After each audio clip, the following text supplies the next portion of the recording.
Ubuhamya bw'umubyeyi Kagame Emmy ufite umwana ufite ubumuga bwo kugira imyitwarire itandukanye n'iy'abandi buzwi nka autisme burerekana ko bigoye kumenya ko umwana afite icyo kibazo kuko imyitwarire ye iba itandukanye n'iy'abandi, ariko bigasaba ubushishozi kumenya ko umwana afite icyo kibazo koko.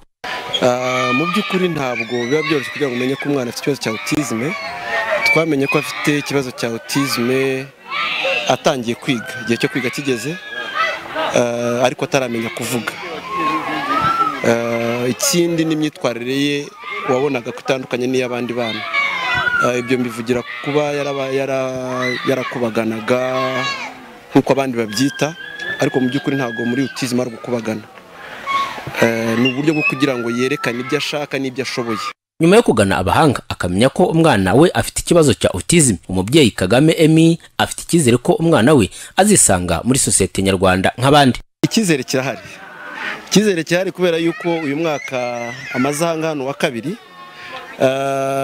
hari byinshi bihinduka. Mu by'ukuri autisme waba autiste benshi ku isi. Iyo umaze kugira umwana ufite icyo kibazo utangira no kwiyeforma nawe, gusoma, gushakisha, kumenya amakuru. Benshi bateye imbere. Nawe rero nkurikije igihe aho kigeze, nkurikije igihe amaze hano, hari byinshi byagiye bihinduka. Rosine Kamagaju uyobora umuryango wita ku bana bafite ubumuga bwo kugira imyitwarire itandukanye n'iy'abandi buzwi nka Autisme Rwanda arasobanura bimwe mu biranga ubwo bumuga. Ntabwo ari uburwayi, nacyo bituma butavurwa. Autisme ni handicap yerekanwa kenshi mu mivugire y'umwana, mu myifatire ye no mu myitwarire. Ubwo iyo umwana kenshi turabona umwana akagera nk'imyaka ingahe ataravuga mama, ataravuga papa, ababyeyi akavuga ati se niki, bati bamwe bakavuga ati bizaza, natwe niko byari bimeze. Ukabona umwana ntaguma hamwe, arakubagana cyane, afite utuntu akora tudasanzwe.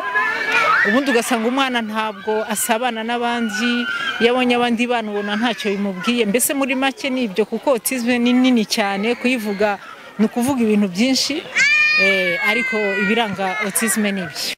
Madamu Rosine Kamagaju uyobora Autisme Rwanda asaba sosiyete nyarwanda gushyira imbaraga mu kwita ku bana bafite icyo kibazo, kuko aho byashobotse abo bana bisanga muri sosiyete bakagira imigirire nk'iy'abandi. Abana bafite autisme batandukanye nk'uko natwe tudafite autisme dutandukanye. Hari abashobora gukora imirimo itandukanye, ariko hari bamwe baba bafite nka autisme iyo bita severe ikomeye cyane, biba bigoye kugira ngo yenda bazakore. Ariko uko bimeze kose umwana umwitaho kandi akazagira icyo yigezaho.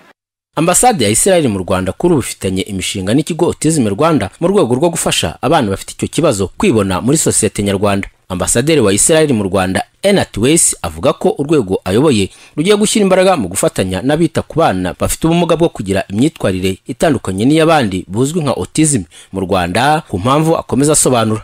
In Israel we've gone through a long way.